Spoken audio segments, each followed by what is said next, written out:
and I'm going to drop just about a minute after.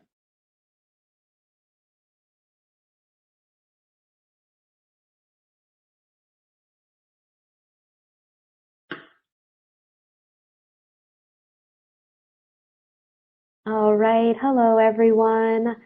I am Lori. Just introducing you really quick. I want to thank Logan for some great opening remarks, and I'm going to pass it over to Kerry Lawrence, our moderator, CEO of Decile. Take it away, Kerry.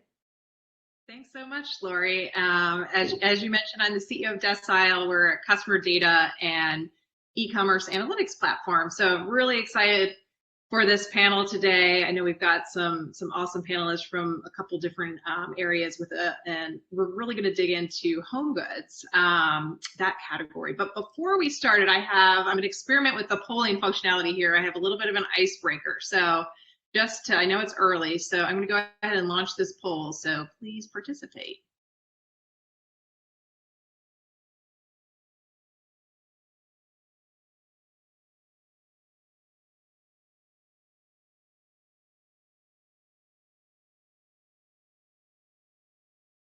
Okay, and it looks like most everyone has their coffee, so that's great. So I wanted to introduce everyone who's on the panel here today. So Jonathan, let's start with you. Tell us a little bit about yourself. Thank you, Carrie. My name is Jonathan Lowe. Today I'm in Asheville, North Carolina, so in the mountains. I work for Lazy Boy Southeast. I'm Executive Vice President, and I'm in charge of really just making sales goals for the Southeast and driving this team and the brand in the South. So thank you for having me. Great, thanks for being here. Yael. Hi everyone, my name is Yael Zlatin. I'm an e-commerce director for Adtaxi. We are an omni-channel marketing media agency helping small to enterprise size e-commerce businesses in the home goods and the CPG realm. You know, navigating through the attributions and the iOSs of 2021, helping small to mid-sized e-com businesses thrive. Great, Jamalia. Good morning, everyone. I am Jamalia Cobine. I'm here with Wusthof, and Wusthof is a manufacturer and seller of premium cutlery, so kitchen knives. We're over 200 years old, and we're still manufactured and headquartered out of Solingen, Germany, which is an exciting thing to be because we're sort of on the beginning of our direct-to-consumer journey, which is where my background is. And so we're bringing 200 years of amazing product experience to customers in a more modern way these days. So thanks for having me. Very cool. And do you speak German? I don't. I speak a little bit of German. I understand a little bit more than I speak, and I'm trying to learn quickly so that I can be in the good graces with some of my wonderful coworkers. Excellent, excellent. Vince, let's go to you. Thanks, and good morning, everybody. My name is Vince Cacace. I'm the founder and CEO of Vertebrae. We're the leading 3D and AR commerce platform.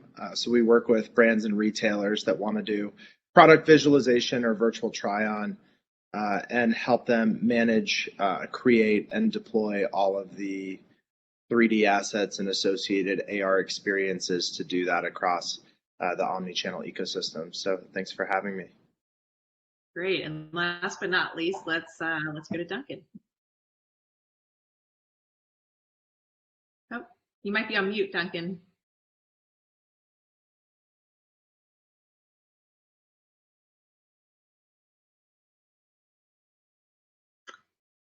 A little audio. Yeah, maybe take the headphones out, see if that helps.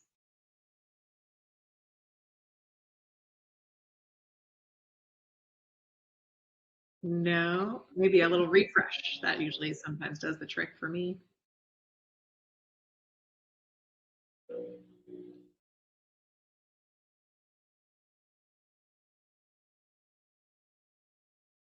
Sorry, folks, just bear with us. Sorry, everyone. How about now? Perfect. Right. Back. Sorry, everybody. I wouldn't be at a conference without a small technical issue with it. So Duncan Blair, VP of Marketing here at Article. We are the leading direct-to-consumer furniture brand here in North America, and we make it really easy to create beautiful modern spaces I'm coming to you from Vancouver, so I'm on the West Coast. Very early start for me this morning. Vancouver, Canada, sorry, should be clear. And it looks like I've got a problem with the sun streaming in this window as it comes around, so I'm going to try and solve that while we get going here.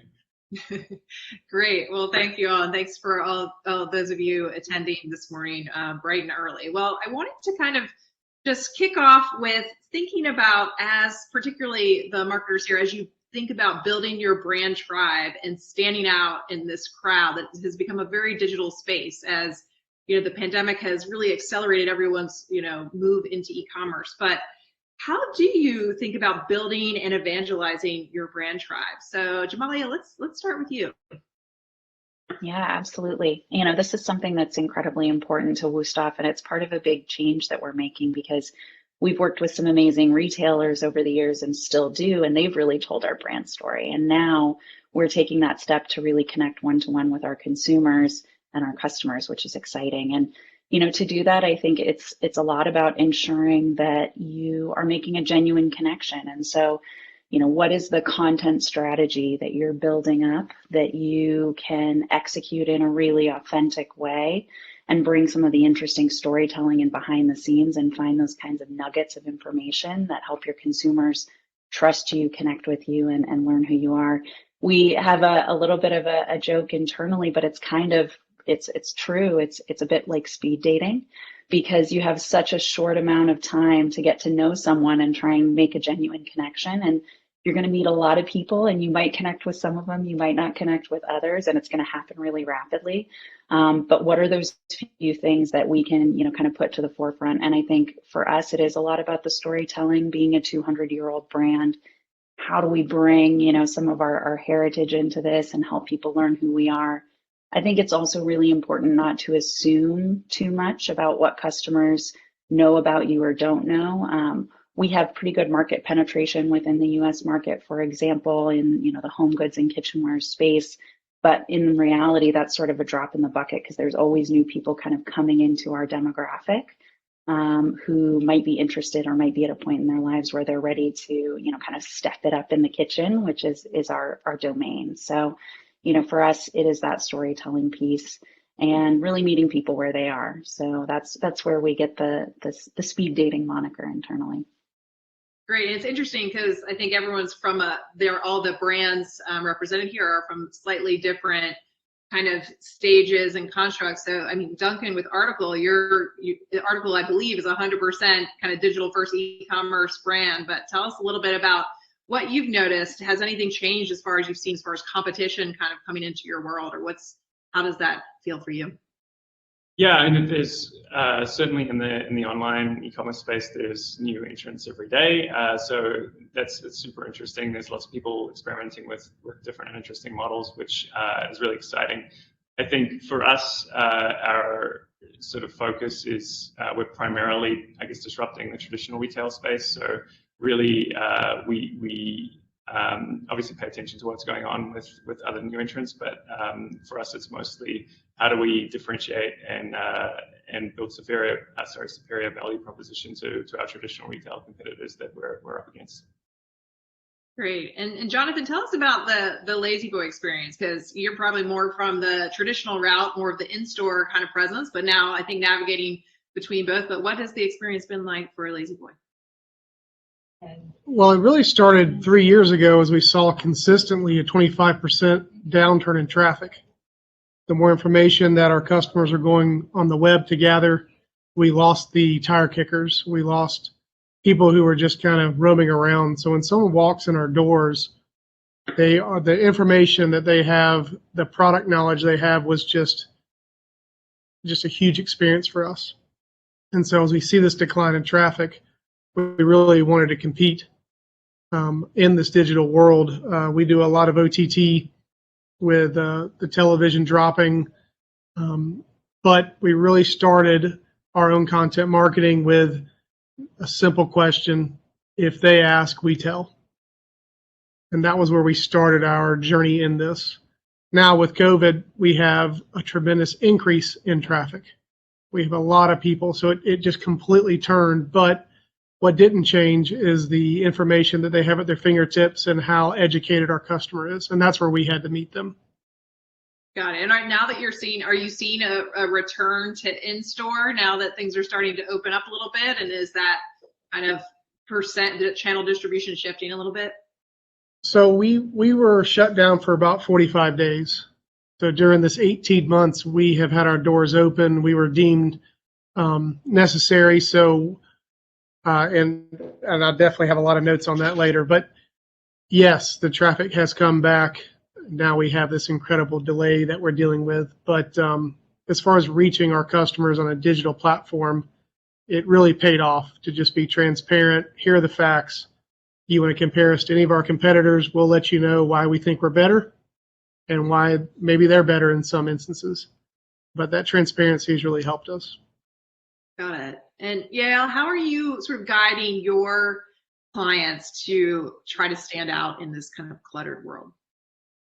First of all, I really enjoyed everyone's reply and answer to that question. It's really great to hear how different brands kind of think about community.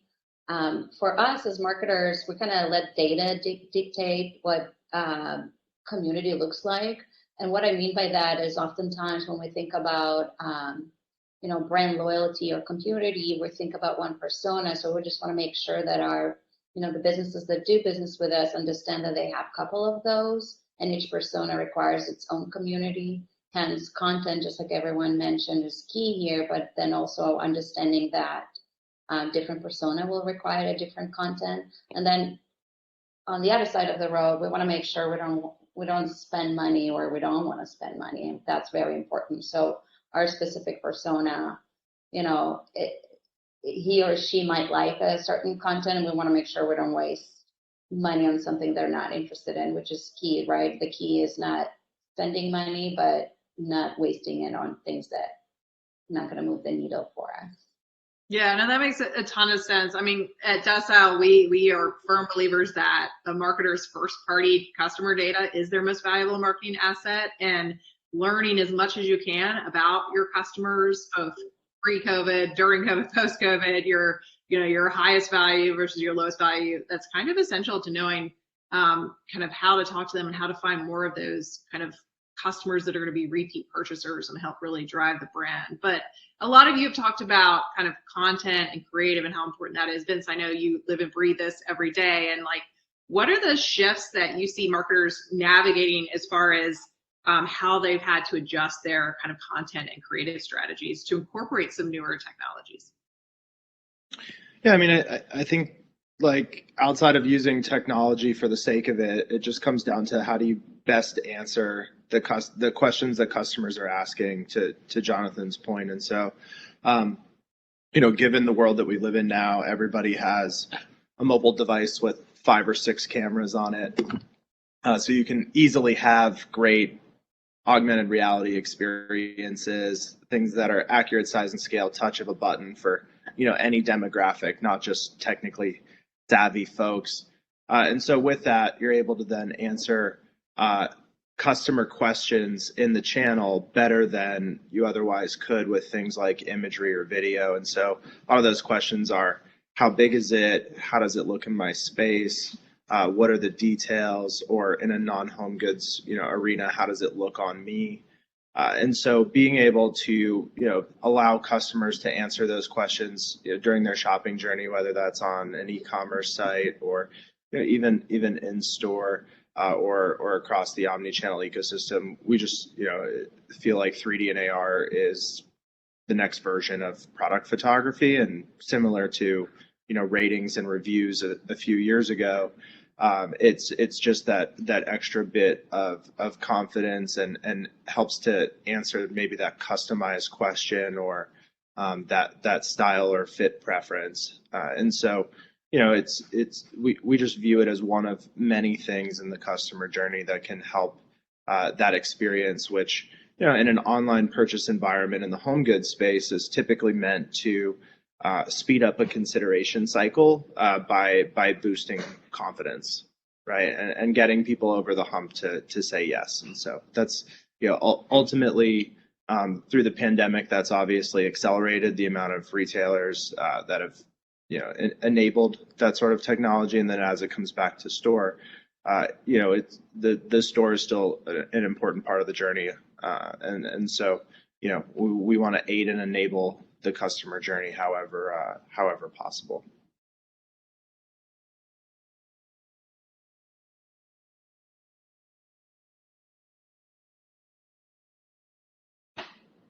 Carrie, I'm not hearing you come through. I'm not sure if anybody else is. Yeah, sorry, that's just me. I muted because of the jets. I'm here in DC, so we have lots of air vehicles going ahead. But sorry about that. Thank you. I was just saying, it does seem like the experiential component of the experience for customers, that has to really evolve, and creating, as Jonathan said, you have fewer people kicking the tires maybe in store, and as everyone's sort of getting more comfortable with buying online, being able to create those experiences is super important. So I think you guys have given some great ideas on kind of strategies and tactics and how you're able to kind of stand out in this world, but we know that it hasn't all been super easy, and roses springing up everywhere. I know that inventory and supply chain management, I've certainly been reading a lot about this. I know that you hear this as a pain point for lots of marketers. So I'd love to kind of dig in there a little bit and just understanding, have you shifted your strategy with how you think about product and channel distribution? How are you kind of solving for some of those shipping delays and some of the inventory challenges? So maybe Jonathan, I'll start with you here. Thank you. Yes, it's been quite challenging. Just quick numbers.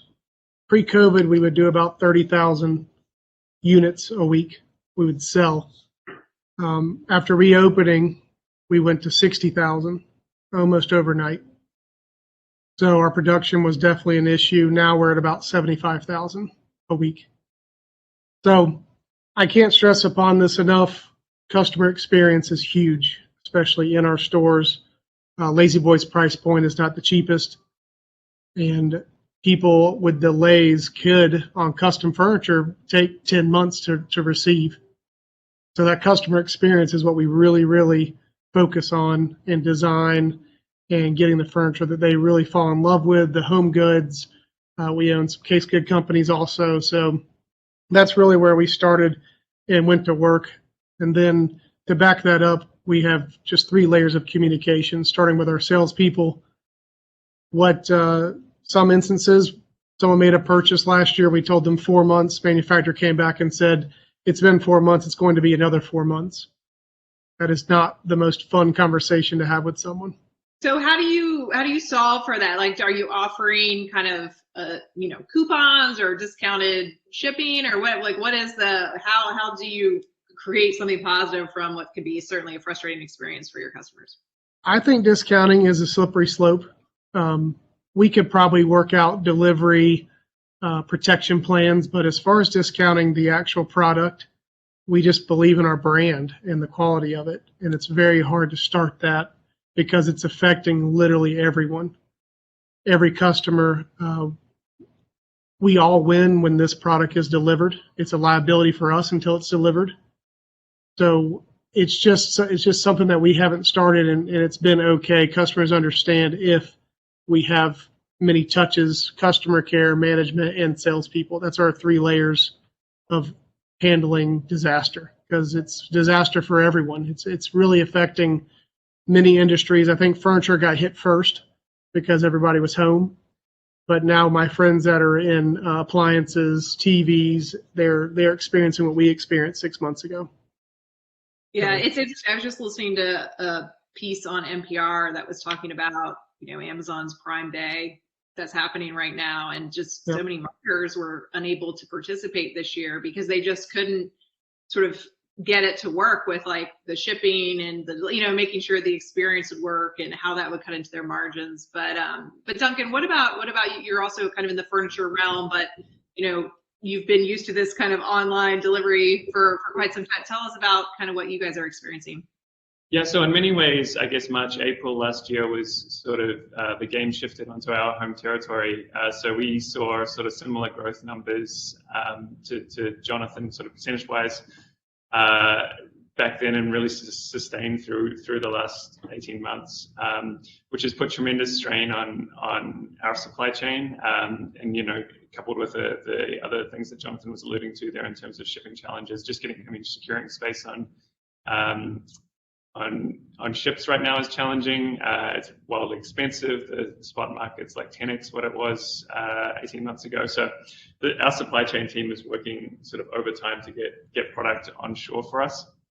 So that's been really challenging, and I think you're absolutely right, Gary, that the opportunity is, or we've seen this as an opportunity to make sure that we are getting proactive and demonstrating that customer obsession sort of out of the gate. So making sure, one, that we're clear about ETAs up front so that people understand when to expect things, that we're super clear and communicate really proactively if anything changes, and that we are doing things along the way to sort of, if you like, ease the pain. So whether that's providing them with alternative suggestions for product, having salespeople reach out to them, or providing them with, in some cases, we're proactively issuing store credit for delays longer than we would expect, or that we think are reasonable, that could reasonably expect from Article. So, yeah. Yeah, thanks. And Jamali, and what about, just to throw another kind of challenge that you hear a lot about in the news these days with staffing? Have you or has Wustaf had any challenges with hiring or getting, teammates back at work? Tell us about your kind of inventory and staffing situation. Yeah, that's a great question. So, I think I really commend my colleagues because they were able to manage through kind of the way everyone else has in a really challenging situation. And I think one of the biggest things that we felt was the sort of phasing that we had to do in our manufacturing in Germany, and how you actually create a safe space where you can continue to manufacture, but you can, ensure the health and safety of employees. And that significantly slowed, our production process.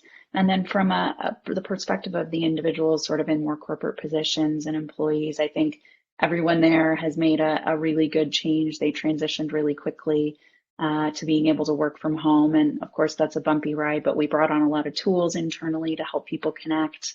We use the Microsoft Teams, sort of interface to ensure that our teams have, chat and connection, and they can still be face-to-face like everyone else. But I think some of those working tools have really helped, and, being able to share documents and things like that has really helped.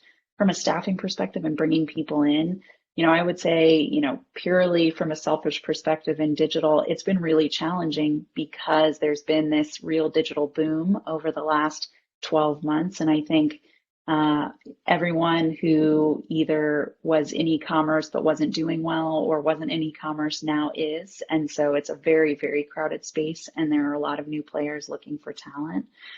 So for me, in building out the digital team I have, that's certainly been a challenge. One thing that we've done to help address that is we've actually pivoted to be open to permanent remote positions. So rather than leaving the question mark out as, we're remote right now, but we may come back to the office in the future. We're already a global business. We have, offices around the world. I'm based in Vermont, so I'm not even sitting in one of the corporate offices.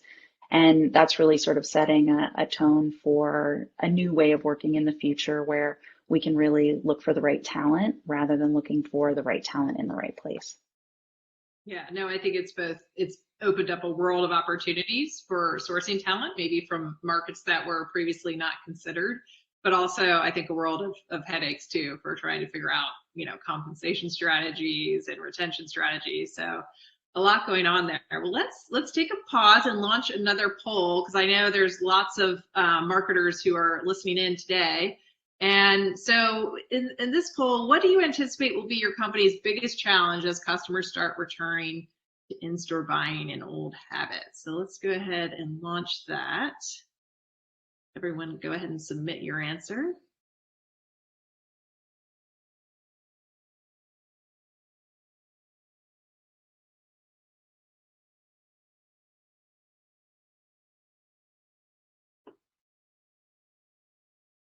We'll just give one more minute.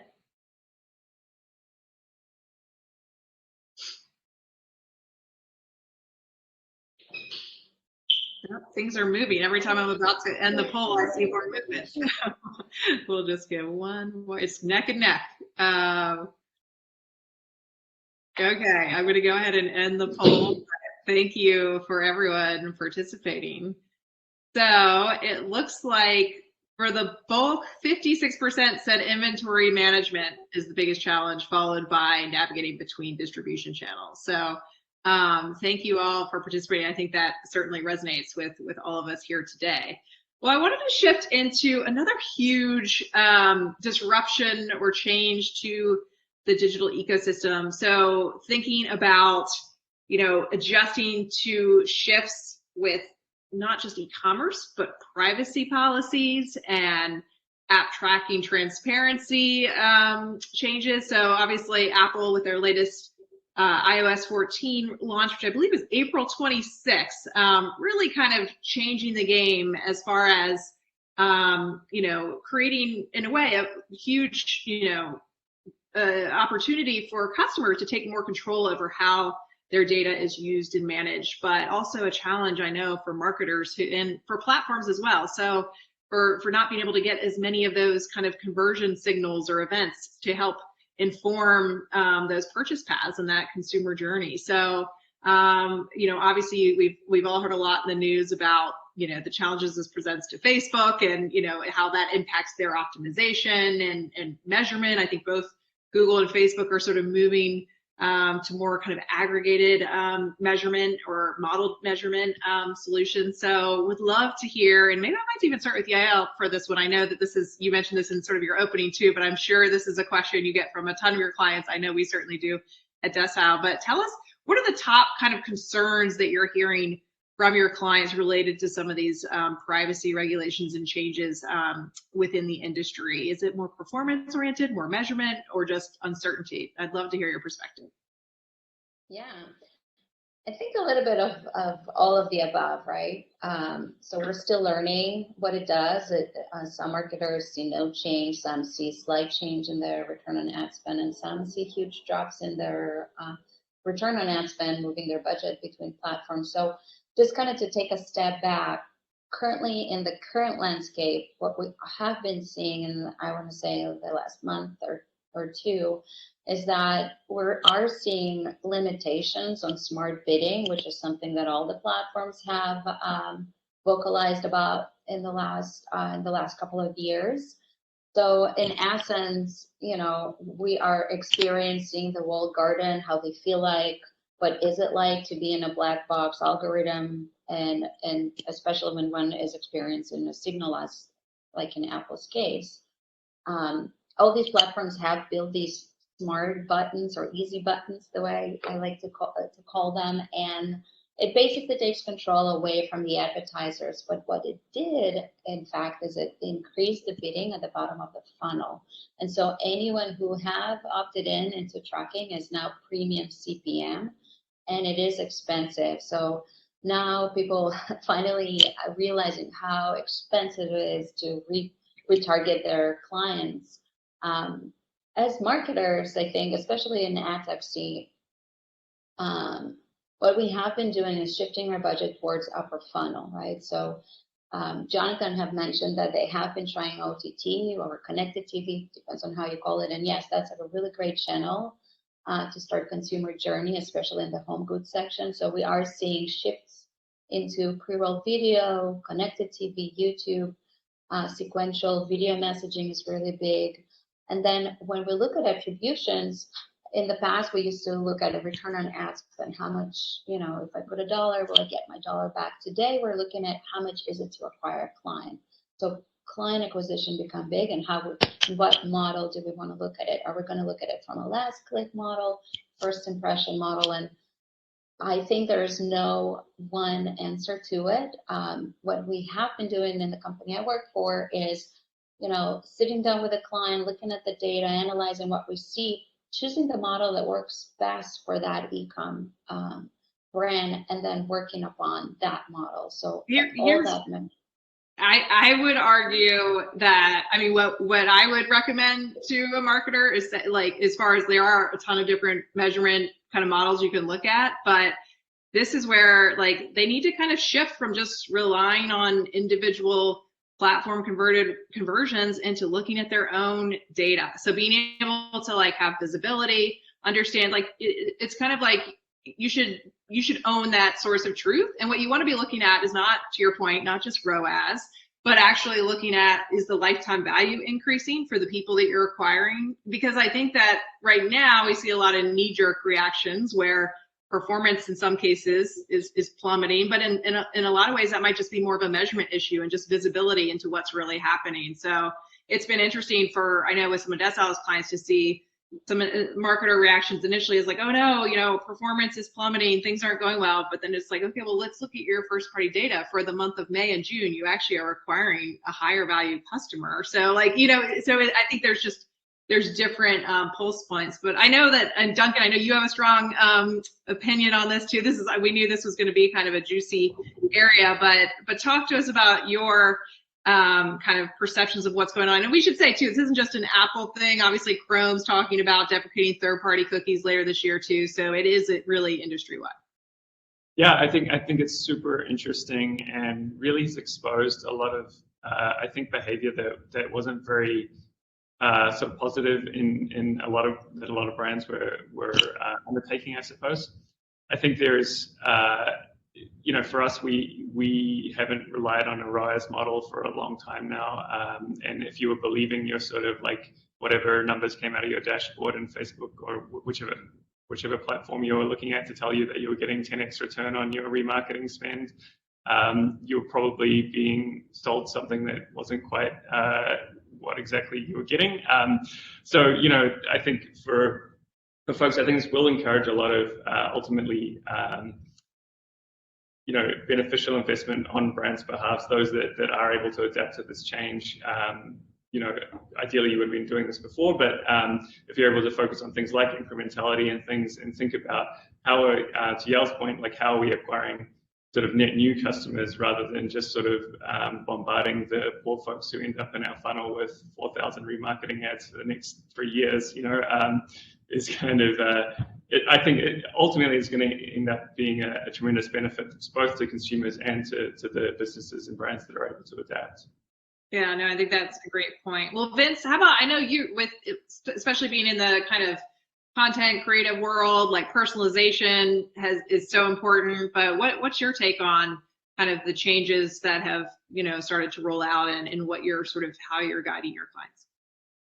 Yeah, I mean, what we've noticed is a reduction in the amount of people to individual product detail pages, and more people starting higher up in the site architecture. And so, you know, I think it involves making sure that the customer journey is guiding folks through that process at each phase. So, you know, if you are going for the hearts and minds of segments rather than the individuals, and more of like a brand context or a wider wider net approach, then just making sure that the places that those people are being led to and the education that they're getting throughout that phase of the journey is leading them to be able to get down to the right products that they're ultimately looking for, and making sure that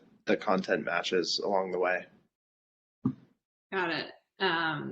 Jamalia, Jonathan, any initial kind of reactions from your brands or what you're seeing, or how kind of what's the strategy and approach that Wusthof and La-Z-Boy are taking?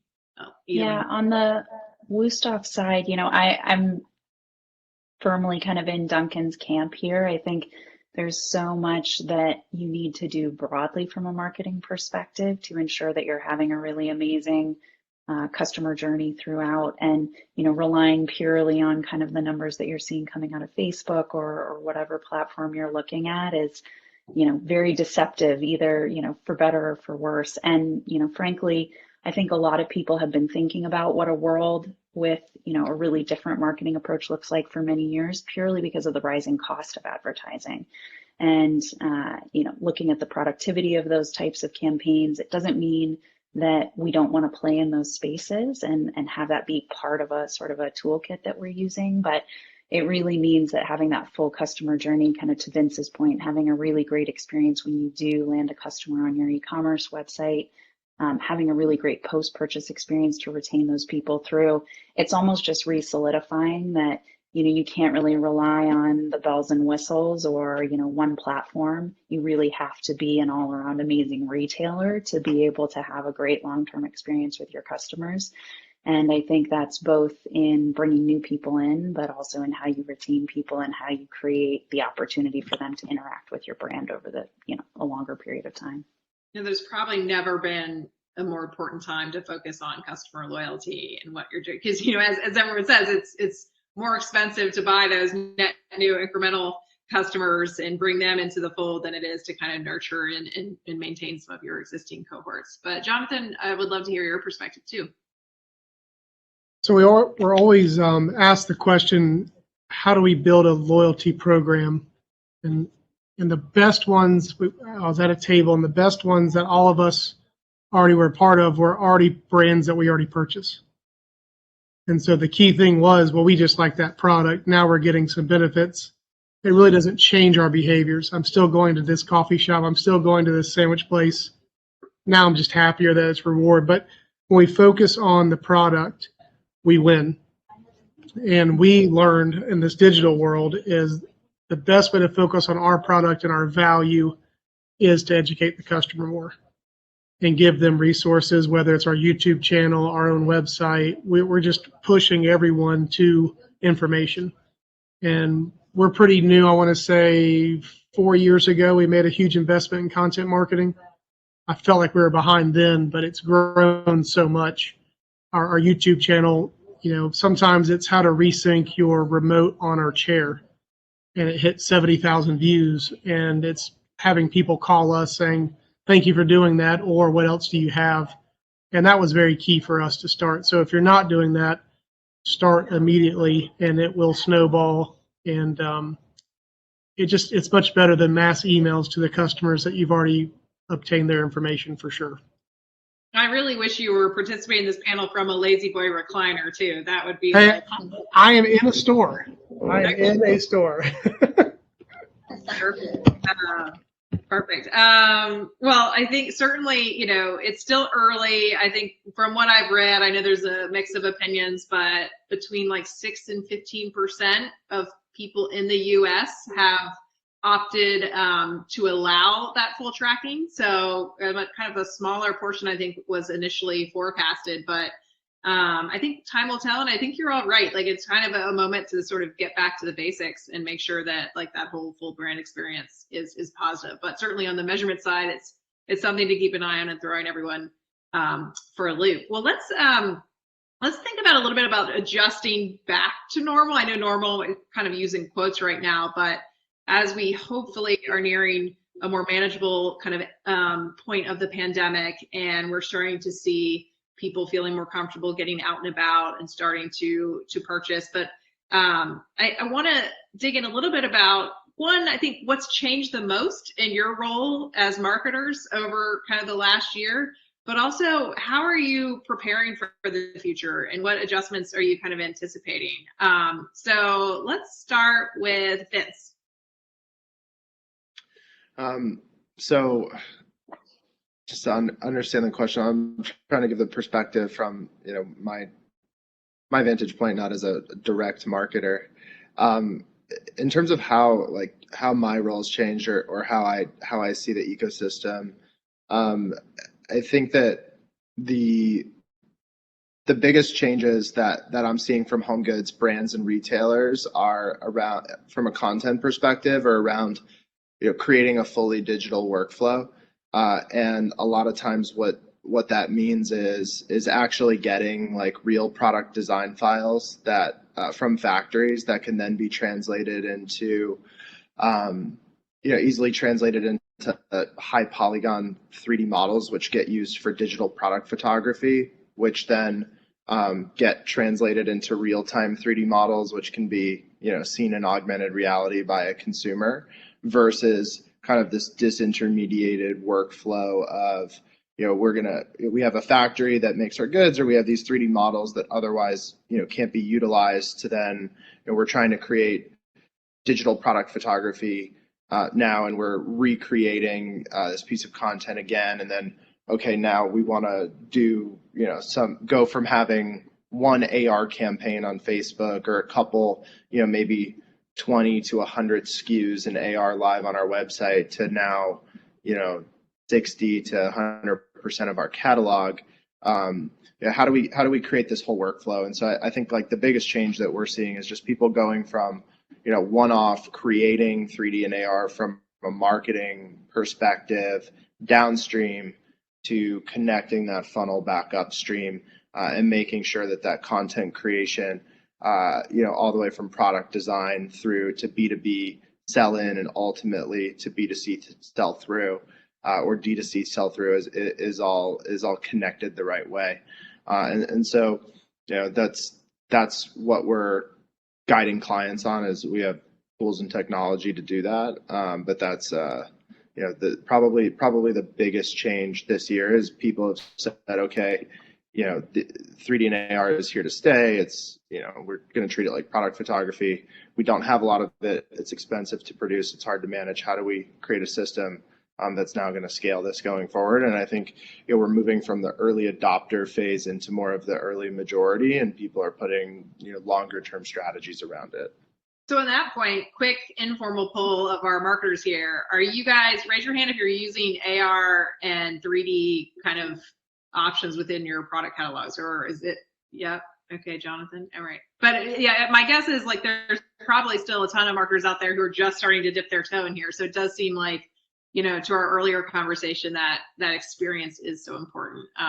And what about, so is that, Vince, then how you guys are preparing for the future, just making that transition a little bit easier for marketers? Yeah, I think it's trying to get away from like recreating the wheel and making new assets downstream to creating, one solidified approach to content and reusing pieces of content throughout the value chain. And so, that's because that's easiest for everybody, because most brands and retailers don't have strong 3D expertise or groups internally that they can then say, hey, go build a couple thousand 3D models or otherwise. And so, if it can be worked into a system where these can just be byproducts of, existing work that happens, and then there's tools and capabilities to manage them, just like any other file format, that's ultimately the ease that I think needs to come to the industry for people to be able to really adopt it in large capacity. But then a lot of people still need to know and understand, like, all right, well, how much is this lifting my conversion or revenue per visit, or how much of an impact is this having from a returns perspective? And so some people need to see and understand that as it relates to their business, and what are those use cases, those questions that need to be answered in the consumer journey. And then once those are answered, how do you then increase the visibility of the content out in the various channels, but then increase the volume of content that can be produced in the most efficient way. Great. Now I'm going to dive back into the personal a little bit. Duncan, what's the single most thing that's changed in your role over the last year?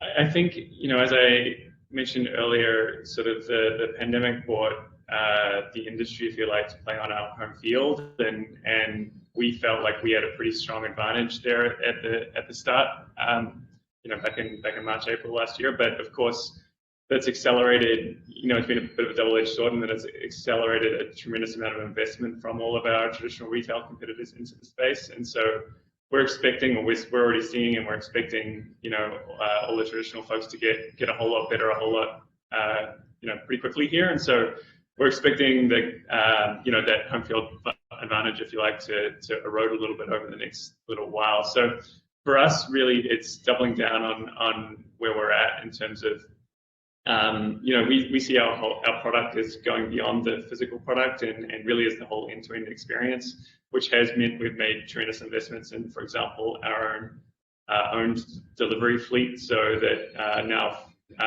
more than 40% of article orders are delivered by an article employee in an article truck, and a part of the full article experience. And that, again, we talk about differentiators over the last little while. that team has done an amazing job of representing the brand to customers and making sure they feel safe, and all those important things that have been a tremendous challenge over the last 18 months. So for us, really sort of doubling down on both that experience piece on the sort of delivery and fulfillment side, but also on the sort of the shopping experience as well, and making sure we maintain what we feel like is a fairly healthy advantage in the digital space. That's great. It does seem like control is like a big theme, and maybe I would, piece of advice for everyone listening, like taking more, as it sounds like you really smart, like you've taken more ownership of that whole supply chain process to have better control there, control over kind of your first party data and how that's leveraged. I mean, control over those experiences and how you're producing the creative. But with so many unknowns, it does feel like the more that marketers can kind of manage those levers, the better. But let's shift to Jamalia. Yeah, absolutely. So, as a multi-channel retailer, one of the biggest things that's been important this past year is really embracing flexibility and the ability to be incredibly nimble and, sort of shift strategy much faster than I think we've ever been challenged to do in the past. And that is, really a way of changing thinking across a business in setting long-term goals, but being willing to make, very quick decisions to sort of change the landscape of what your business looks like. And for Wusthof, that meant actually April of last year, starting a direct-to-consumer website. So we're that early in the journey, which is, sort of why I've joined the business and why I'm part of it. So we're effectively a 200-year-old startup, which is really an exciting space to be in. But at the same time, it means that you have to, as a company, be really open and nimble with changing how you think about, going after margin versus distribution and reach, and, sort of reassessing those things. So I think that's been the biggest thing is really embracing that ability to change quickly and be incredibly flexible and fluid with a really changing environment. I think that's a great lesson that we're all going to take away from the last year. And looking forward, I think we don't know how this is going to change long-term consumer behavior yet, but I think that's actually really exciting. So that's something that I'm really enjoying, kind of watching how that plays out, and particularly in my space, like I said, kind of the domain of kitchen and cooking and entertaining and, sharing nourishment and meals with people is incredibly important. And I think, there are probably some behaviors and some, changes in how people live their lives that are actually going to have happened in the past 12 months and really carry forward long-term in society. And I think that's going to be a really interesting space to watch. Likewise, there's going to be tons of stuff that as we, open up and we can do things again, there may be these quick switches in behavior as well. And I think that's going to make for a really interesting next 6 to 12 months. Awesome. No, I think so. Like another great piece of advice for everyone is just be willing to be nimble, embrace change, be fluid. It sounds like Wusthof was very smart pulling you into the fold too, bringing in talent who knows how to kind of like navigate this new world. I'd love to know if you had to show off your knife skills during your interview process. They're not too bad, but I didn't get tested on my knife skills. So I think I'm doing okay so far. But I actually, it's interesting. I think the business itself is an exciting one to be part of, but I love food. I love cooking. My husband and I are huge home cooks. Pre-pandemic, we were there with sourdough years ago. My husband makes a great sourdough bread. So it's been exactly. It's been a really great fit in that way. Great. Yeah. How about you? And what's the biggest thing that's changed in your role over the last year? And how are you sort of pointing your clients to be well positioned for the future? Yeah, so I would say a little bit of everything that have been said so far. I like Jamalia's, say about being able to move and shift strategy fast. That has really impacted my role in the company itself in the last year. Being able to not hold on to a certain strategy by the nails, and be able to open to learn new things. I think the one thing that really definitely changed in my specific role is being able to educate our clients around things that they were not educated before, didn't even want to learn about. So now it's part of the process, and it's great. I actually do love it, and I think that as we progress, all of us will be learning new things, which is great. That's awesome. I mean, yes, another great kind of tidbit and piece of advice is find those trusted advisors. And, I think to your point, like, it's never been more welcome for people to have a strong point of view. So super important. Well, Jonathan, I wanted to kind of close out this question with you and then leave a couple minutes for our audience. Hopefully we will get lots of questions, and you can feel free over in the Q&A section or in chat. Either one will be kind of jumping back and forth, but would love to hear questions from the attendees too. But Jonathan, why don't you close us out? Let's let everyone know what's changed most in your role over the last year, and what's your kind of guidance for how to sort of pivot towards the future. Sure. So the biggest thing that changed, earlier I touched on how demand has gone through the roof. We've increased prices. We are experiencing things that we haven't seen in a long time. The biggest thing that's changed for me in my role is managing fear. We are always market driven. We are always customer facing. We get input from customers immediately.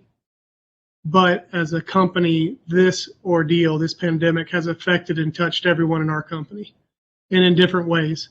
Some people are ready to go back to work immediately. Some took their time. Some got COVID, survived COVID. So it affected everyone. So managing fear. So we're 18 months from the start of this, and I still see the effects of COVID in our company. And they really come with what is next month going to be like. And customers also. The future is so unknown, so I try really hard to deal in reality and deal with the day at a time, month at a time, and coach people through that. The world didn't end, and we still have challenges. These marketing strategies are so important for our success of our companies. It's so important, but it all translates to getting that door to swing open. So all of our work for months and months and months will get that door to swing open, and that's what I just try to get people to focus on. People are still coming in. Experience is really good. Our brand is great. So let's just handle it a customer at a time. So that's the biggest change for me. Great. Thank you so much for all of your perspectives. I'm going to jump over to, let's see if we have anything in chat or Q&A. I have something here that says, we have shifted our view to be more 360 degrees. Works better for us with products that have higher price points and a longer time for purchase consideration. So interesting perspective there. I have another question here for Duncan. How do you see the landscape of digital marketing shifting, and what are you doing to react to it? Yeah, so we touched on this a little bit, I think, with the sort of shifts in iOS updates and various sort of privacy things happening at the moment. But I mean, I'm relatively confident in where we are at, because we sort of, as I mentioned, aren't really relying on. We're certainly not relying on platform ROAS data, and haven't for a long time. So I think more broadly, if we're speaking about sort of trends in digital marketing, I would expect we'll see people sort of return to, I guess, like traditional marketing fundamentals, and some people maybe who didn't have come from a strong sort of marketing fundamentals background will need to go back and sort of learn maybe some of the things that they felt like weren't super necessary in the past. So there might be a bit of a sort of return to our roots here for some folks. And I think you'll see that come through in the campaigns. And I really think about nice segue from what Jonathan was just saying. I really think about the role of marketing as winning customers who we wouldn't otherwise have won. Ultimately that's what we're kind of here for. And so I think there was a tremendous amount of effort and energy in a lot of the sort of tools and tactics that were going on over the last decade that wasn't actually all that useful for that. I think it made people feel good. It made people put up some shiny numbers that they could show to their boss or their client or their whoever it was, and feel great about it. But wasn't necessarily all that effective at doing that, winning customers that we wouldn't have otherwise won. So sort of long rambling answer, but I would expect a bit of a return to our roots here over the next little while. Great. And I have a final question for everyone, so you should just jump in. What is the best piece of business advice you've received in your career? And I will start. I think for me, it was realizing that, especially as someone who's been kind of an entrepreneur a couple times, but things don't always go up and to the right constantly. So, you know, there's going to be ups and downs and ebbs and flows, and being able to navigate that without putting too much focus on those like high highs and or too much focus on the lows. Just know that like change is inevitable, and like the more, and kind of to Jamali's point, the more kind of nimble and fluid you can be, the better. So that was mine, but I'd love to hear and it could be something silly like drink 4 cups of coffee a day, but let me know, what's that best piece of business advice you've received? I've got one that I can share. I'm not sure it's exactly the best business advice I've received, but it was great career advice. And I worked in fashion and apparel retail for many, many years. And an old boss of mine used to kind of shout across the desks, and as she was walking by, she'd be like, "We're not saving lives, people. We're just selling t-shirts." And, you know, what that meant and what it really boiled down to, because we were a super dedicated team, is knowing how to act with a sense of urgency without feeling like the world's going to end, and always being able to kind of maintain that balance. And that's something I took away from that. And I think it's always been really helpful, because you always make your best decisions when you're clear-headed and you don't feel rushed and all these things. But in this world, we have to be, you know, acting with a sense of urgency. So, you know, it's a good, you keep yourself grounded in reality, but you're still charging forward. Awesome. Great advice. Right. Harder for those who are saving lives to say that in their workplaces. Anyone else? Final words of wisdom? I think I'll jump in. Go for it, John. Go ahead. All right. So kind of piggyback on yours, Carrie. Someone told me a couple of years ago that there's no such thing as good and bad news. It's just the news. And as leaders, we have to listen to that news every day. And what it's pushed me to do is really focus in and hone in on my goals. Our company has a daily, weekly, monthly, quarterly, annual goal that we have to meet, and helping people reach their goals by just giving them the news. And that's it. It is what it is, but let's make goal. I love it. That's a much more succinct way of saying what I said. That's great. Anyone else? Final words of wisdom, or should we go ahead and close out? Okay. Well, thank you all, for all of those of you, not just on the panel, but all of our attendees. I think it was a great conversation, and good luck to everyone for the rest of the year. Take care. Thanks for moderating, Carrie. Appreciate it. And thanks, everybody. Thank you. Bye. Thank you.